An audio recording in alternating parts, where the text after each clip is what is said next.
Sri Gurubhyo Namaha. Harihi Om. Jai Shri Ram. Welcome to our next episode in our complete reading of Srimad Valmiki Ramayana. In the previous episode, we saw how Dashratha Maharaja broke all the bonds with Kaikeyi and he moved to Kausalya Mata's palace. He curses Kaikeyi. He says that, if Bharata wants to take the kingdom, he would not even be eligible to do my Antyeshti and the other kriyas. At some point of time, he even says that none of your servants, none of your family members, no one is going to have any relationship with me. I am not the master anymore to any one of you. And then he also says one more thing where he says you would die as a widow and all. He says a lot of things there, and he sees the dust till Sri Ramachandra's vehicle goes away, and after that he falls down. He is brought to Kausalya Mata's palace now.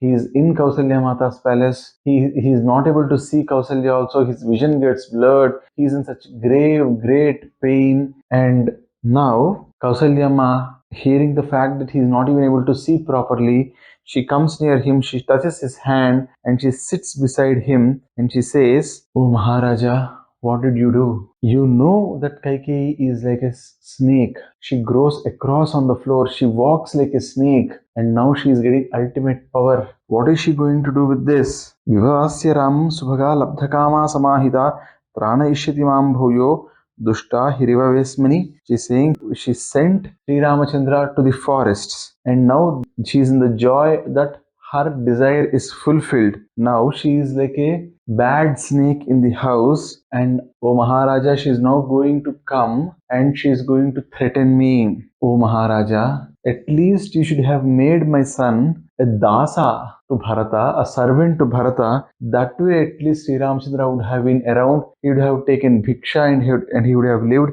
At least I would be seeing him on a daily basis. O Maharaja, Sri Ramachandra, who walks like an elephant, whose walk is such wonderful, he would have entered the forest by now. They don't have money, they don't have anything, and they are neither Sita nor Lakshmana nor Sri Ramachandra. Neither of them has ever experienced pain living in forests and all. Now how are they going to survive there? How did you send them there? They would be eating those fruits. They would be eating those roots. They would be eating roots and fruits there. Ayyo, when would I live to see the moment when they are coming back? And on that day when Sri Rama, Lakshmana and Sita are going to come back, this entire Ayodhya is going to celebrate. Oh Maharaja, when is Sri Ramachandra going to enter along with Sita? When is he going to come back? When will the people throw puffed rice on them? And when will they be happy that Sri Ramachandra is back? Ayyo, when will I see this? Oh Maharaja, oh hero, oh man who has got a lot of parakrama, oh Yodha, oh Veera. I don't know what mistake I did in my previous life. Did I probably cut off the stanas of, stanas are the place from where milk is given. Did I cut off the stanas of cows when the calves were having milk? Was that my problem? Why am I being taken away from my son now? O Maharaja, on a small calf, the cow will have a lot of love. I have such love for my son. And now this Kaikeyi has entered like a lion and she has made this calf and the cow separate. I am being forced to live away from him. I cannot live anymore. O Maharaja, when will I see my son again? Do I have enough ability in me to see my son again? And saying this, she says, the way the summer, the Grishma Ritu, comes, and in the Grishma Ritu, Surya Bhagavan, he burns the earth with his rays, which means, the heat is extremely high, right? During the summers, it almost gives us a burning sensation, right? So that way, the Putra Shoka, the fact that my son is not there with me, is burning me. Dashratha Maharaja is also not in any position to console her because he himself is unconsolable. He is saying, "Oh Kausalya, I am not able to see you also. My vision is getting blurred." To that extent, Dashratha Maharaja is in trouble. Kausalya Ma, very understandably, she is also in trouble because her son is in the forest now. Her daughter-in-law is in the forest now. she did the Ashwamedha Yajna, and now she is and she took all those pains for the Sri Ramachandra to have a son, and today that son is not available anymore. He has gone to forest, and for 14 years she is not even going to get to see him, and she is already aging,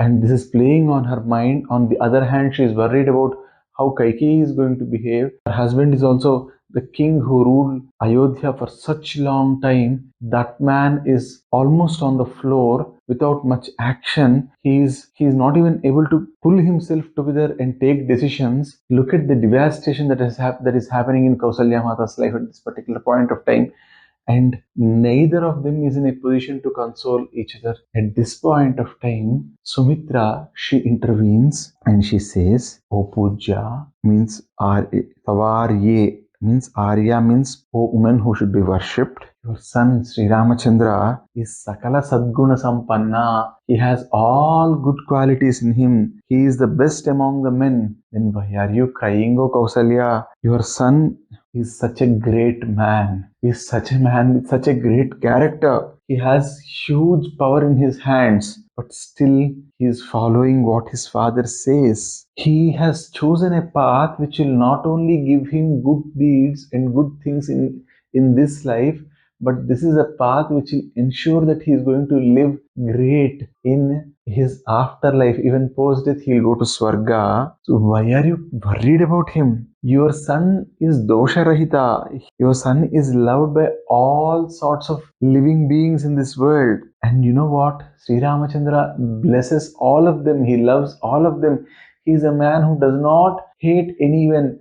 And on such a man you are having doubts. On such a man you are worried. Ayyo Kausalya, you need not worry about Sri Ramachandra. And then she is saying, yes, Sita, I am worried about her a little, but I am confident also because, yes, she is used to comforts, but then she is also going in the path of Dharma. Oh, Kausalya, you are lucky. It's not just your son, your daughter-in-law is also following the path of Dharma. Any person who is following Satya and Dharma, yes, they might get some initial issues, but those will be temporary. They are going to get kirti, they are going to get reputation, a good name that would last for generations. And every activity that they start is going to become successful because they are in the path of truth, they are in the path of dharma. And you are thinking that Sri Ramachandra is in the forest, so he'd be under the sun and all. You are worried about all that. You are thinking that these Sri Ramachandra and all, they did not have any sorts of troubles. They were living a very happy life, and now they are under the sun. And you are telling the scorching heat of Grishma Ritu and all. Oh, Kausalya, why will the Surya Deva harm your son when he is in the path of Dharma? And why do you think Vayudeva would trouble? He would always ensure that your son is having nice air. And in the night when your son Sri Ramachandra sleeps, Chandrama, he would be happy that he is getting to touch your son, and he'd make Sri Ramachandra happy the way a father makes his son happy. And forget all this. Even Sri Ramachandra is such a great person in the war. He killed Shembarasura's son, and at that point of time, Brahmadeva came and he gave Divyastras to Sri Ramachandra. So, why do you think Sri Ramachandra would have trouble? Those Divyastras would be protecting Sri Ramachandra.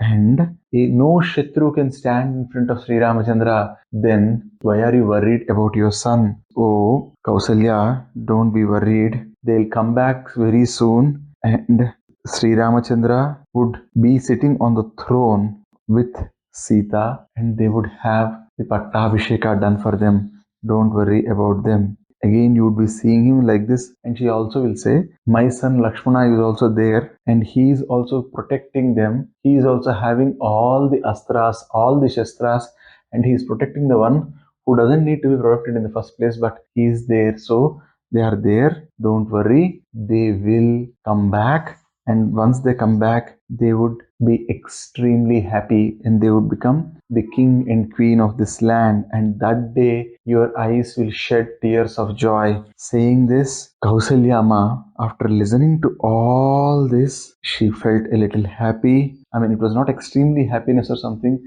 but her fear, her sorrow that got reduced, and the shoka which was there in Kausalyama that got alleviated in Kausalyama was slightly okay now. At this point of time, our Maharshi Valmiki takes us to the Aranya. All this while, the story was happening in one linear direction. For a few episodes from now, we'll be seeing two parallel activities happening.